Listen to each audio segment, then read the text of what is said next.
Ya Allah teman-teman, ini tempat kediaman keluarga Abu Syamalah di Khan Yunis, jalur Gaza bagian selatan. Kita bisa lihat kehancurannya ya. Ya Allah. Jadi diperkirakan ada 40 korban jiwa. Sejauh ini yang baru dievakuasi sekitar 25. Ya Allah ya Karim. Subhanallah ya Allah. Alhamdulillah salam ya jemaah. يا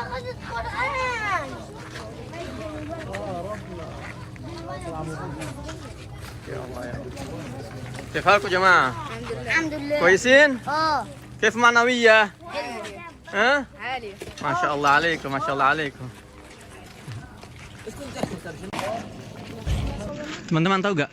Jadi sejak 2 minggu terakhir ini Israel ini kan terus mengultimatum warga Gaza di sebelah utara untuk evakuasi, tinggalkan wilayah utara, tinggalkan jalur Gaza utara atau kota di utara, dan mengungsilah ke wilayah selatan.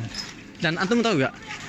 Sejak ultimatum dilakukan dan sejak ribuan warga Gaza, bahkan ratusan ribu itu mengungsi ke selatan, ternyata tingkat pembunuhan itu lebih tinggi di selatan. 65% korban jiwa itu sampai hari ini itu dibunuh di selatan. Dan sekarang saya lagi ada di Khan Yunis, di jalur Gaza bagian selatan, dan beberapa jam yang lalu ini rumah belakang saya ini namanya rumah keluarga Abu Syamalah. Ini dibombardir oleh 5 roket yang sangat besar, dan sudah 25 lebih jenazah yang berhasil dievakuasi sejauh ini. Sementara menurut perkiraan warga setempat, jumlah korban yang meninggal ini lebih dari 40 korban jiwa, dan ini masih terus dilakukan upaya evakuasi. Kita bisa lihat belakang saya ya, ini evakuasi terus berlanjut. Benar-benar ini semakin brutal mereka ini, dan antum harus tahu mayoritas korban luka dan korban jiwa dari serangan-serangan seperti itu adalah wanita dan anak-anak. Jadi sudah 20 hari sejak Gaza dibombardir ini, korban jiwa sudah mencapai angka 7.000 lebih, di mana hampir 3.000 diantaranya itu adalah anak-anak, dan 1.200 lebih itu wanita. Ya, ini baru berhasil menemukan syahid nih. Ya Allah ya Allah ya Allah. Ya teman-teman, ini baru satu, itu dia, berhasil mengevakuasi satu syahid lagi. Ya Allah. Jadi masih banyak banget yang terkubur di belakang saya ini, masih tertimbun di antara reruntuhan dan puing-puing bangunan. Kita doakan semoga ini semua cepat berakhir. Semoga tidak ada lagi korban jiwa dan korban luka yang jatuh, teman-teman. Ya Allah, doakan kami di Gaza, Palestina. Saya Muhammad Hussein. Assalamualaikum warahmatullahi wabarakatuh.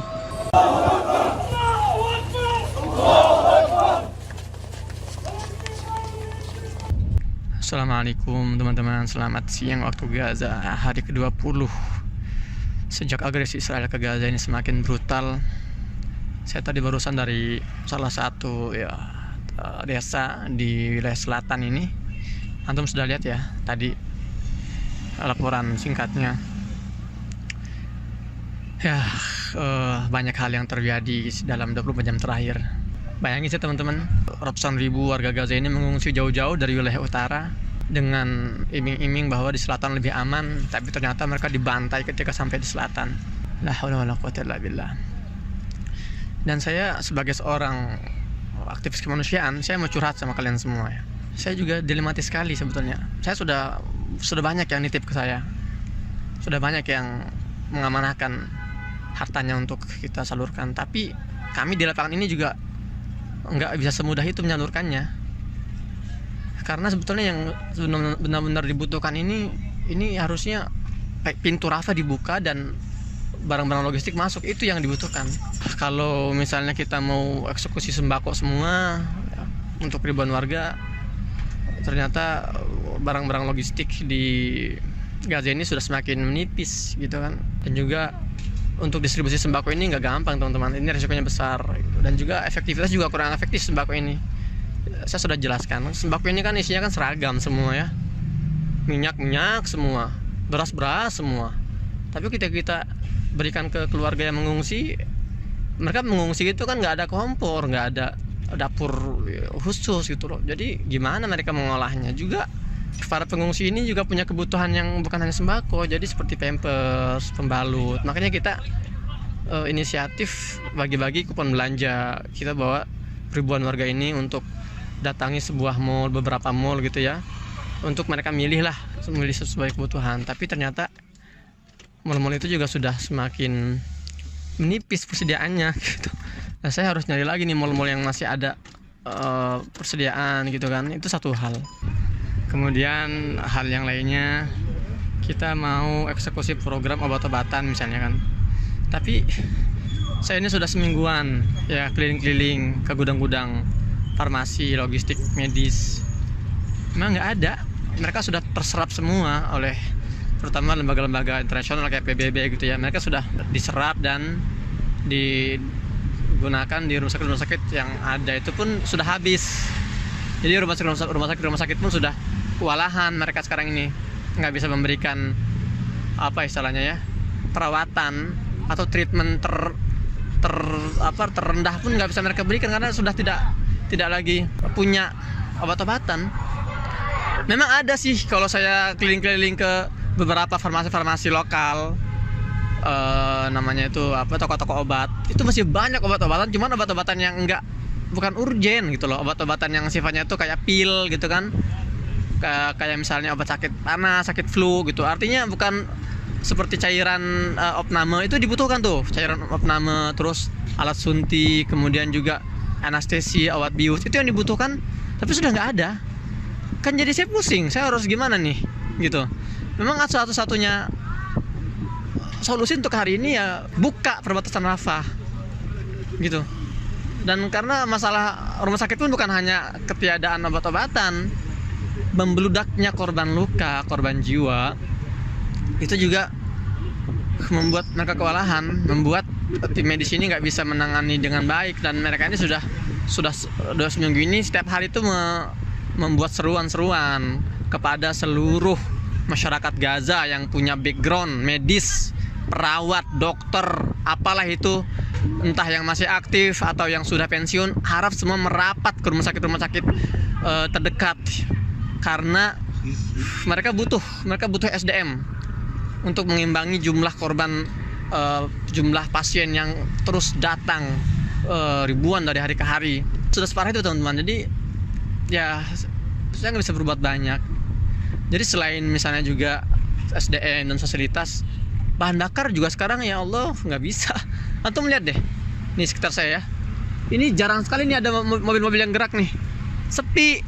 Sekarang mereka tuh kalau berkendaraan itu, kalau mereka mau gerak itu pakai apa coba? Nih saya kasih lihat nih, ya saya kasih lihat contoh nih. Ini peralatan yang masih bisa bergerak di Gaza itu ini nih. Nah itu dia tuh, keledai, karena nggak ada solar, nggak ada bensin. Anak-anak pun ini ya, mobil yang saya naik ini dia karena sudah alhamdulillah sudah stok solar untuk sebulan di rumahnya. Jadi ya alhamdulillah masih ada untuk gerak sana sini, untuk survei lapangan, untuk distribusi, alhamdulillah. Tapi kita lihat kondisi Gaza ini sekarang memang sudah lumpuh total teman-teman. Jadi ya harapan kita ini adalah tekanan-tekanan negara-negara dunia, negara-negara internasional. Ayo dong, masa sih nggak bisa sih memberikan sanksi kepada Israel ini? Paksa mereka untuk menghentikan serangan, buka perbatasan, biarkan logistik itu masuk, bahan bakar itu masuk, pangan, sandang, papan itu masuk. Ini sudah kelewat parah teman-teman. 50% bangunan di Gaza ini sudah hancur gitu kan. Allah alam lah. Saya juga tadi ngelihat antrian roti itu yang benar-benar membeludak sekali gitu kan, sampai ya ada clash antara satu sama yang lain, korban-korban terus berjatuhan. Dana yang masuk ke saya ini saya berusaha untuk salurkan. Jadi sejauh ini alhamdulillah kita masih melanjutkan program kupon belanja. Itu yang bisa kita lakukan sekarang. Yang paling efektif itu hari ini itu adalah kupon belanja. Jadi kita yang awalnya sudah eksekusi 1000 keluarga, sekarang kita akan eksekusi lagi 1000 lagi, terus setelah bertahap. Biarkan mereka yang pengungsi itu yang nggak punya kemampuan belanja itu kita berikan kesempatan untuk belanja sesuai kebutuhan mereka. Bukan kita nentuin, tapi mereka yang nentuin. Ya meskipun sekali lagi logistik atau barang-barangnya pun sudah sangat tipis teman-teman di toko-toko itu, di mall-mall itu kan. Ya, jadi terus bagaimana dengan nasib ini ambulan nih. Ya, setiap hampir 24 jam kita dengar suara ambulan-ambulan ini nih, yang terus bolak-balik menjemput dan mengantar para korban. Ya teman-teman, terus gimana nasib donasi yang sudah sampai kepada kita misalnya kan. Jadi gini,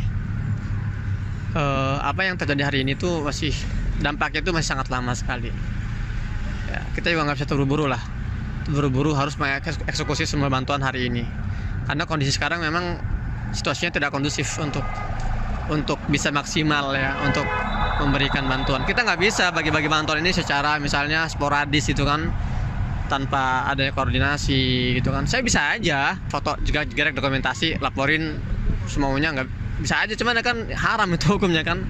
Jadi yang kita dokumentasikan harus sesuai dengan yang kita eksekusi, yang kita eksekusi harus sesuai dengan laporan kita. Dan kita ini ketika membagi-bagi bantuan ini nggak random orangnya, itu nggak, kita kerjasama dengan pihak-pihak terkait, kementerian terkait yang masih beroperasi gitu kan. Kita minta list nama-nama yang memang terverifikasi mereka ini pengungsi dan juga kondisinya sulit gitu kan, biar kita nggak salah target juga. Jadi ya sebetulnya teman-teman terus jangan berhenti, ajak yang lain untuk ikut kirimkan hadiah terbaik untuk Palestina. Itu pasti akan kita salurkan insya Allah selama kita. Ya nanti kalau sudah misalnya ada waktu gencatan senjata gitu kan, beberapa jam atau gencatan senjata beberapa hari, itu kita langsung optimalkan untuk kita bergerak ke sana sini untuk eksekusi program. Atau kalau misalnya ada gencatan senjata yang istilahnya yang jangka panjang gitu ya, gencatan senjata jangka panjang, serangan-serangan berhenti total dan bantuan-bantuan masuk, logistik mulai masuk, di situ kita akan lebih maksimal. Banyak yang bisa kita lakukan teman-teman. Kita bisa misalnya setelah perang berakhir ini ya, kita ya akan ada obat-obatan yang masuk dan kita akan eksekusi program obat-obatan. Atau misalnya rumah-rumah yang rusak sedikit ya, kita akan bantu bangun lagi rumah-rumah mereka yang ya dengan dana yang kita miliki gitu kan. Baju-baju gitu kan, ini kan ratusan ribu rumah hancur berserta isinya, itu artinya kan baju-baju itu kan dibutuhkan ya, baju-baju untuk anduk gitu ya, alat-alat kebersihan juga, pakaian, sejadah, baju sholat, itu kan dibutuhkan sekali oleh warga yang mengungsi itu kita akan kita alihkan ke sana terbantuannya insya Allah taala. Tapi sekali lagi kita menunggu situasi benar-benar kondusif ya. Adapun sekarang sekali lagi yang paling masuk akal itu dan paling irasional itu ya kita kupon belanja ini ya, yang masih bisa benar-benar kita maksimalkan. Air bersih bagaimana? Air bersih juga udah nggak bisa di tempat saya ini, udah nggak bisa karena nggak ada yang bergerak gitu ya. Ya sebagian tempat-tempat supplier air bersih ini juga sudah dibom gitu ya, dan memang ya ini jadi krisis PR kita semua ini. PR kita semua. Banyak sekarang orang tuh minum, bahkan saya sendiri ini minum airnya bukan air yang bersih gitu. Air yang sudah terkontaminasi. Sekarang di pengungsian itu banyak tersebar wabah penyakit, dan ternyata cacar air juga lagi tersebar nih. Jadi kondisi bencana kemanusiaan ini terus semakin memburuk ya, dan kita harapan satu-satunya ya, kita berdoa pada Allah semoga ini segera selesai, dan negara-negara yang sedang nonton tolonglah lebih proaktif lah, lebih tunjukkan lebih keseriusannya gitu ya. Tekanlah agar serangan-serangan ini berakhir gitu kan. Berikan sanksi kepada para teroris Netanyahu dan teman-teman satu kolam itu ya.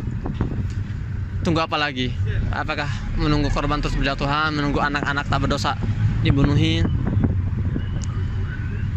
Ya Allah ya Karim, semoga setiap langkah kita dilindungi oleh Allah Ta'ala dan dicatat sebagai pahala jihad, perjuangan fisabilillah.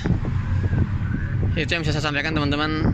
Hari ini hari Kamis 26 Oktober 2023. Saya Muhammad Hussein mohon pamit. Assalamualaikum warahmatullahi wabarakatuh.